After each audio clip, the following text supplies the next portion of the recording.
আমার স্বামীকে আমি অনেক বিশ্বাস করতাম। এতটাই বিশ্বাস করতাম যে ও যা বলতো তাই সত্যি বলে মেনে নিতাম। কিন্তু আমি আমার স্বামীকে যতটুকু ভালো ভেবেছিলাম সে ততটুকু ভালো ছিল না। একদিন আমার বোনকে আমার শ্বশুর বাড়িতে আমার সাথে রেখেছিলাম। এটা শোনার পর আমার স্বামী অনেক খুশি হয়েছিল। আমার বোনকে আলাদা একটা রুমে থাকতে দিয়েছিলাম। একদিন রাতে দেখলাম আমার পাশে আমার স্বামী নেই। আমি ভাবলাম এত রাতে আমার স্বামী কোথায় গেল। আমার মনে হয়েছিল মনে হয় বাথরুমে গেছে। আমি বাথরুমে গিয়ে দেখলাম আমার স্বামী নেই। তারপর আমি আমার বোনের রুমের দরজাটা খুলতেই যা দেখলাম তাতে আমি অজ্ঞান হয়ে পড়েছিলাম। আমার নাম সীমা আক্তার শানু। বিয়ের পরে সব সময় আমার স্বামী কিছু না কিছু বাহানা করে আমার বোনের সঙ্গে দেখা করতে যেত এবং সবসময় বলতো আমার বোন নাকি কোনো অসুবিধায় পড়েছে তাই সে আমার বোনকে সাহায্য করতে যাচ্ছে। আমি তো দেখতে ভীষণ সুন্দরী ছিলাম এবং আমার বোন খুবই কুৎসিত ছিল দেখতে। আমার বোনের গায়ের রং খুব কালো ছিল। তা সত্ত্বেও জানি না কেন আমার স্বামী তার আগে পিছনে ঘুরে বেড়াত। এমনকি আমার স্বামী তো লুকিয়ে আমার বোনের সঙ্গে বিভিন্ন জায়গায় দেখা করতে যেত। তাই আমার ধীরে ধীরে আমার স্বামীর উপর সন্দেহ হতে শুরু হয়েছিল। এমন নয় যে আমার স্বামী আমাকে ভালোবাসত না। আমার স্বামী ভীষণ ভালোবাসত। সে আমার অনেক খেয়াল রাখত। কিন্তু তারপরেও জানি না কেন ধীরে ধীরে আমার স্বামীর ব্যবহার দেখে তার উপরে আমার সন্দেহ শুরু হয়েছিল। এমনকি সে সবসময় আমার থেকে দূরে সরে গিয়ে লুকিয়ে আমার বোনের সঙ্গে ফোনে কথা বলত। একদিন যখন আমার স্বামীর উপর সন্দেহ হয়েছিল, মাঝে মাঝে দেখতাম তারা হোটেলে গিয়ে বিভিন্ন খাবার খেত আর বাড়িতে ফিরত না। তখন আমি না পেরে লুকিয়ে সেই হোটেলে গিয়েছিলাম, যে হোটেলে আমার স্বামী আমার বোনের সঙ্গে দেখা করতে গিয়েছিলেন। তারপর সেখানে যখন লুকিয়ে তাদের রুমটা খুলে ভিতরে দৃশ্যটা দেখলাম, তখন আমার কলিজা কেঁপে উঠেছিল। তাদেরকে ওই অবস্থায় দেখে আমি সেখানে অজ্ঞান হয়ে পড়ে গিয়েছিলাম। আসলে বিয়ের পর যখনই আমার স্বামীর কোনো ফোন বা যখনই স্বামী আমার থেকে দূরে সরে গিয়ে ফোনে কথা বলতো, সে যখন ফোন নিয়ে আমার থেকে দূরে সরে গিয়ে কথা বলতো তখন তার উপরে আমার খুব সন্দেহ হতো। কিন্তু সে যখন আমার খেয়াল রাখত, যত্ন করত, তখন আমার মনের সন্দেহ দূর হয়ে যেত। জানি না সে কি কারণে আমার সামনে ফোনে কথা বলতো না। জানি না সে এমন কার সঙ্গে ফোনে কথা বলতো যে আমার থেকে দূরে সরে গিয়ে কথা বলতো। আমার স্বামী একটা কোম্পানিতে কাজ করত। আমরা 4 ভাইবোন ছিলাম। আমার বিয়ের 2 বছর আগে আমার ভাই আর বিয়ে হয়েছিল। কিন্তু আমাদের যেটা আসল বাড়ি ছিল, আমার ভাইয়া ও বৌদি সেখানে থাকে না। তারা শহরের একটা ভাড়ার ফ্ল্যাটে থাকে, কারণ আমার ভাইয়া সেখানে চাকরি করে। ছোটবেলাতেই আমরা নিজের বাবাকে হারিয়েছি এবং মা আমাদের 4 ভাইবোনের খুব আদর যত্ন সহকারে বড় করেছেন। আমাদের কোনো কিছু অসুবিধা হতে দেয়নি। আমার বাবা একজন স্কুল শিক্ষক ছিলেন, কিন্তু আমার মা খুব ধনী জমিদার পরিবারের মেয়ে ছিলেন। আমার মায়ের অনেক জমি জায়গা ছিল, তাই বাবা মারা যাওয়ার পরেও আমাদের কোনো টাকা পয়সার অভাব হয়নি, বা নিজের জমি জায়গা বিক্রি করে আমাদের 4 ভাইবোনের পড়াশোনা করিয়েছেন। ভাইবোনদের মধ্যে আমি মাঝে ছিলাম। আমার ভাই আর পরে আমি এবং আমার পরে আমার বোন আমার থেকে বয়সে 2 বছরের ছোট। আমার বোনের নাম কি হচ্ছে না, ও আমার মধ্যে খুব ভালো ছিল। ছোটবেলায় সে নিজের কালো রং নিয়ে খুবই আফসোস করতে, কিন্তু বয়স বাড়ার সঙ্গে সঙ্গে তার ট্যালেন্ট হতে থাকে। তারপর সে আর নিজের কালো রং রূপ নিয়ে আফসোস করত না, কারণ সে বুঝে গিয়েছিল আল্লাহ তাকে রূপ দেয়নি, কিন্তু গুণে দিয়েছে ভরপুর। তাই সে যেমন ছিল সে তাতে সন্তুষ্ট ছিল। ছোটবেলা থেকে আমি একটু সহজ সরল স্বভাবের মেয়ে ছিলাম এবং আমার বোন একটু ছোট স্বভাবের ছিল। পড়াশোনা কমপ্লিট করার পরে আমার যখন বিয়ের বয়স হল, তখন ভাইয়া ও মা আমার বিয়ের জন্য একটা ভালো পাত্র দেখে আমার বিয়ে দিয়ে দেয়। আমার শ্বশুর বাড়ি আমার বাবার বাড়ি থেকে প্রায় 1 ঘন্টার দূরত্বে ছিল। আমার জন্য পাত্র খোঁজার আগেই ভাইয়া আমাকে বলেছিল, তোর আশেপাশে দিয়ে দেব, যাতে কোনো কিছুর অসুবিধা হলে আমি ও মা তোর সঙ্গে খুব সহজে দেখা করতে পারি। কারণ আমার বাড়ির লোক খুব ভালোভাবেই জানত যে আমি খুব সহজ সরল স্বভাবের, তাই তারা আমাকে নিজের আশপাশে রাখতে চেয়েছিল। তারপর আমার জন্য যখন বিয়ের পাত্র দেখা শুরু করেছি, তখন প্রথমে যে সম্বন্ধ এসেছিল তারা আমাকে পছন্দ করেছে, কিন্তু আমার ভাইয়া এই বিয়ের সমস্তটা বাতিল করে দিয়েছিল, কারণ ছেলেটার বয়স নাকি আমার থেকে অনেক বেশি ছিল। তাই ভাইয়া বলেছিল অত বয়স্ক ছেলের সঙ্গে বিয়ে দেওয়া ঠিক হবে না। তাই ভাইয়ের পরিচিত একজন বন্ধু সাজিদ নামের একটা ছেলের পরিচয় দিয়েছিল, এবং সাজিদের ফ্যামিলি খুব ভালো ছিল। তারপর সাজিদের সঙ্গে আমার বিয়ের কথাবার্তা চলে।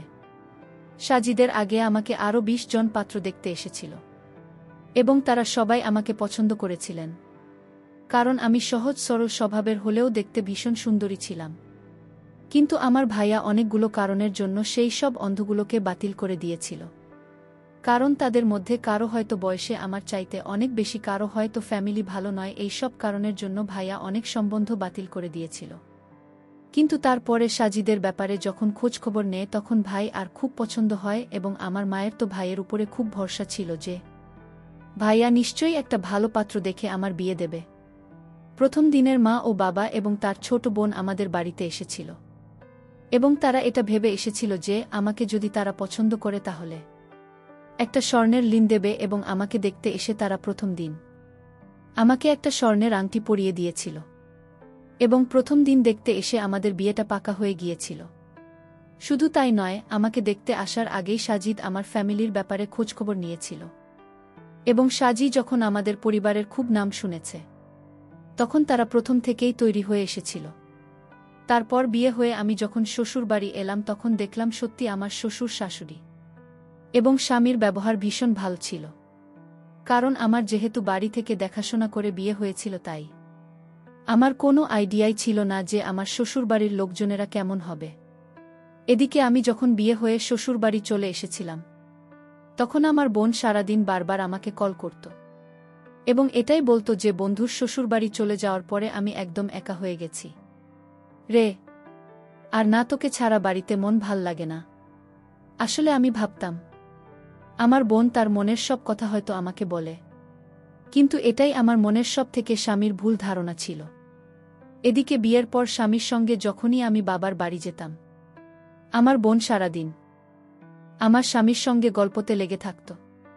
প্রথমে তো আমার এই বিষয়গুলো খুব একটা খারাপ লাগত না, কারণ আমি জানতাম আমার বোন লোকজনের সঙ্গে খুব গল্প করতে ভীষণ ভালোবাসে এবং সে তার একমাত্র স্বামীকে পেয়ে হয়তো ভীষণ খুশি, তাই সে সারাক্ষণ তার স্বামীর সঙ্গে গল্প করতে ব্যস্ত থাকত।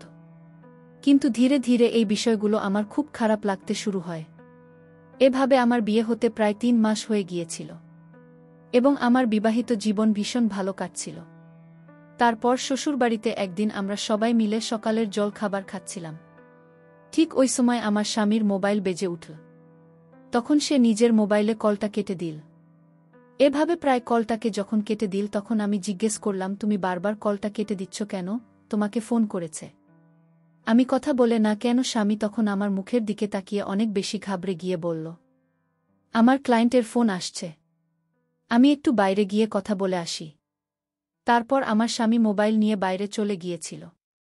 সেদিনের পর থেকে যখনই আমার স্বামীর মোবাইলে ফোন আসত তখন সে অনেক বেশি ঘাবড়ে যেত এবং মোবাইল নিয়ে বাইরে চলে যেত। আর আমি যখনই জিজ্ঞেস করতাম তোমাকে কে ফোন করেছে, তখন সে আমাকে একটা কথাই বলতো, সে তার একটা ক্লায়েন্টের নাকি ফোন করেছে। এদিকে যত দিন যাচ্ছিল সংসারের প্রতি আমার আরও টান বেড়েই চলছিল। আমার শাশুড়ি তোমার মতো করে আমাকে ভালোবাসত। সে কখনো আমার কোনো কাজের ত্রুটি বের করতে পারবে না।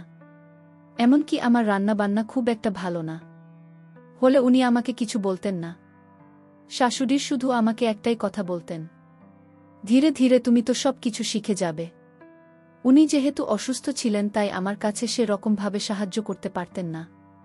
এমনকি আমি ওনাকে নিজে থেকেই বলেছিলাম যে আপনাকে কোনো কাজে সাহায্য করতে হবে না, আপনি নিজের শরীর স্বাস্থ্যের খেয়াল রাখবেন, বাড়ির সমস্ত কাজকর্ম আমি দেখে নেব। এদিকে প্রায় যত দিন যাচ্ছিল আমার স্বামীর ব্যবহারের উপর আমার সন্দেহ হতে শুরু হয়েছিল, কারণ সে রাতের বেলাতেও ফোন নিয়ে ঘর থেকে বাইরে বেরিয়ে যেত এবং আমি যখন জিজ্ঞেস করতাম সে বলতো আমার ক্লায়েন্টের ফোন আসে। এমনকি একদিন রাতে খাবার খাওয়ার পরে স্বামীর মোবাইল রিং হল এবং সে তাড়াতাড়ি মোবাইলটা নিয়ে আমাদের ঘরের ভিতরে ঢুকে বলল। আমিও তখন টেবিল থেকে উঠে চুপচাপ আমার ঘরের পেছনে গিয়েছিলাম এবং আমি দরজার বাইরে লুকিয়ে দাঁড়িয়েছিলাম এটা শোনার জন্য যে আমার স্বামী ফোনে কার সঙ্গে কথা বলার জন্য সবার থেকে আড়ালে ঘরের ভিতরে ঢুকল। স্বামী জানত না যে আমি দরজার বাইরে দাঁড়িয়ে আছি। তারপর আমি যা শুনতে পেলাম সেটা শুনে তো আমি কনফার্ম হয়ে গিয়েছিলাম যে আমার স্বামী নিশ্চয়ই কারো সঙ্গে সম্পর্ক রয়েছে, কারণ আমার স্বামী তখন যেভাবে কথা বলছিল তাতে বোঝাই যাচ্ছিল সে নিশ্চয়ই কোনো মেয়ের সঙ্গে কথা বলছে। স্বামী তখন ফোনে বলছিল, তুমি চিন্তা করছো কেন, আমি তোমার সঙ্গে আজকে দেখা করব। তাহলে সব কিছু হয়ে যাবে। আমি তোমার কিছু হতে দেব না। আমি থাকতে তোমার কিছু হবে না বলে কথাবার্তা শুনে আমি বুঝে গিয়েছিলাম তার কারো সঙ্গে সম্পর্ক আছে। এদিকে স্বামী জানতে পারেনি যে আমি লুকিয়ে তার সব কথা শুনেছি।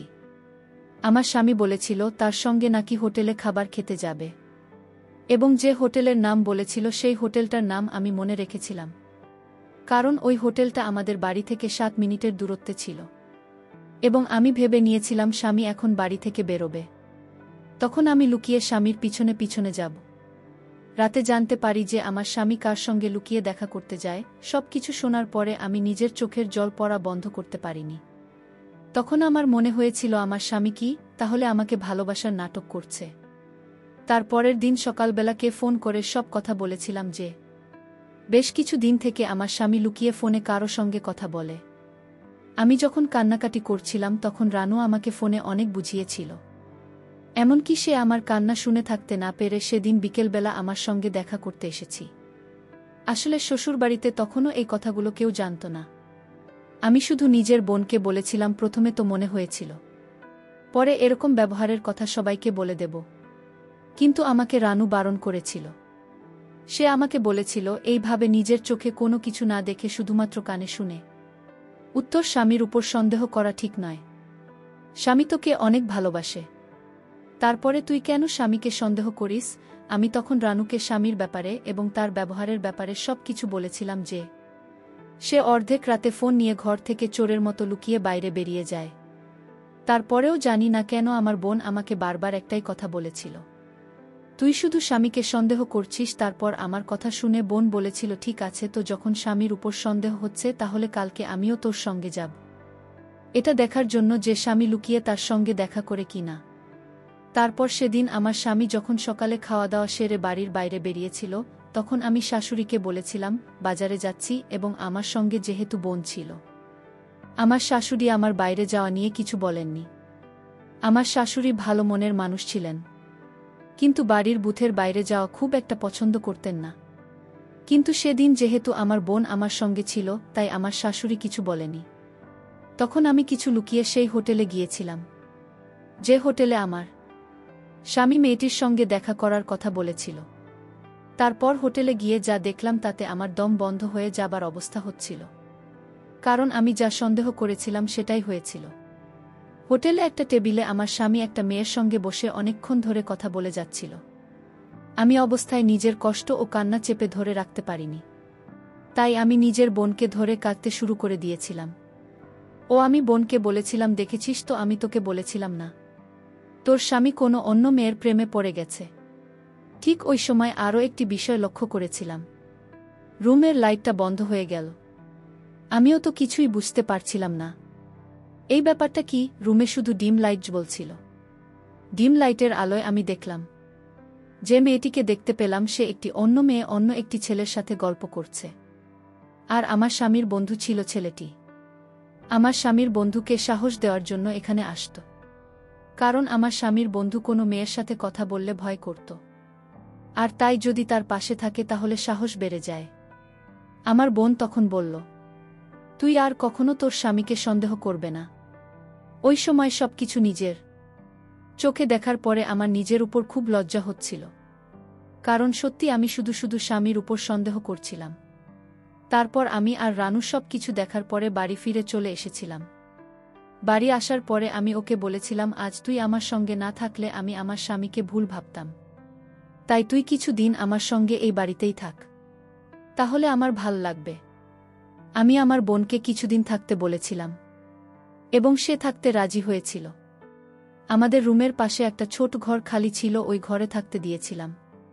সেদিন রাতের বেলা খাওয়া দাওয়ার পরে আমরা যে যার ঘরে চলে এসেছিলাম। আমার বোন এই বাড়িতে কিছুদিন থাকবে, এটা শুনে আমার স্বামী খুব খুশি হয়েছিল। প্রত্যেক দিন আমার স্বামী আমার রুমে থাকত। সেদিন রাতের বেলা জানি না কখন গল্প করতে করতে আমরা দুজনে ঘুমিয়ে পড়েছিলাম। তারপর হঠাৎ করে রাত্রি প্রায় 3টার সময় যখন আমার ঘুম ভাঙে তখন দেখলাম স্বামী আমার পাশে ছিল না। আমি ভেবেছিলাম সে হয়তো বাথরুমে আছে, কিন্তু আমি যখন বাথরুমের দিকে তাকালাম তখন বাথরুমের দরজা খোলাই ছিল। তার মানে আমার স্বামী বাথরুমে ছিল না। আসলে আমাদের একটাই বাথরুম ছিল, তাই রাতের বেলা ঘর থেকে বাইরে যাওয়ার কোনো দরকার ছিল না। কিন্তু আমি যখন রুমের মেন দরজার দিকে তাকালাম, তখন রুমের দরজার লক খোলা ছিল। তার মানে আমার স্বামী ঘরের বাইরে ছিল। কিন্তু স্বামীর ফোনটা তো টেবিলে রাখা ছিল। আমি থাকতে না পেরে যখন আস্তে করে ঘর থেকে বেরোলাম, তখন পাশের ঘর থেকে মনে হলো আমার স্বামীর গলার আওয়াজ পাচ্ছি। কিন্তু আমার স্বামী রাত্রি ৩টার সময় আমার বোনের ঘরে কি করছিল না পেরে আমি তখন আস্তে করে বোনের ঘরের দিকে এগোচ্ছিলাম। তারপর আমি যখন বোনের ঘরের দরজাটা খুলেছিলাম, তখন দেখলাম আমার বোন আর আমার স্বামী তারা বসে গল্প করছে। তাদেরকে দেখে মনে হয়েছিল তারা খুব ঘনিষ্ঠ। তারা দুজন আমায় দেখে চমকে গিয়েছিল। আমি তাদের এই দৃশ্য দেখে আমি অজ্ঞান হয়ে গিয়েছিলাম। তারা দুজন তখন আমায় হাসপাতালে ভর্তি করে দেয়। ২৪ ঘণ্টা পর আমার জ্ঞান ফিরল। আমি আমার স্বামীকে ডিভোর্স দিয়ে দিলাম। আর আমার বোনকে বলেছিলাম আমার সাথে প্রতারণা করাটা তো ঠিক হয়নি। যাই হোক, আমি তোমায় অনেক ভালোবাসি, আর তাই আমি তোমার কাছে আমার স্বামীকে রেখে গেলাম। তুমি সুখে থেকো, আমি দোয়া করি। প্রিয় বন্ধুরা, গল্পটি ভালো লাগলে অবশ্যই কমেন্ট করে জানাবেন। আর নিয়মিত এমন আলাদা স্বাদের গল্প শুনতে ভিডিওটিতে লাইক এবং চ্যানেলটিকে সাবস্ক্রাইব করে সাথেই থাকুন। আর হ্যাঁ, নোটিফিকেশন বেলটি অল করে রাখবেন, যাতে পরবর্তী গল্প সবার প্রথমে আপনাদের কাছে পৌঁছে যায়। ধন্যবাদ বন্ধুরা, ধন্যবাদ সবাইকে।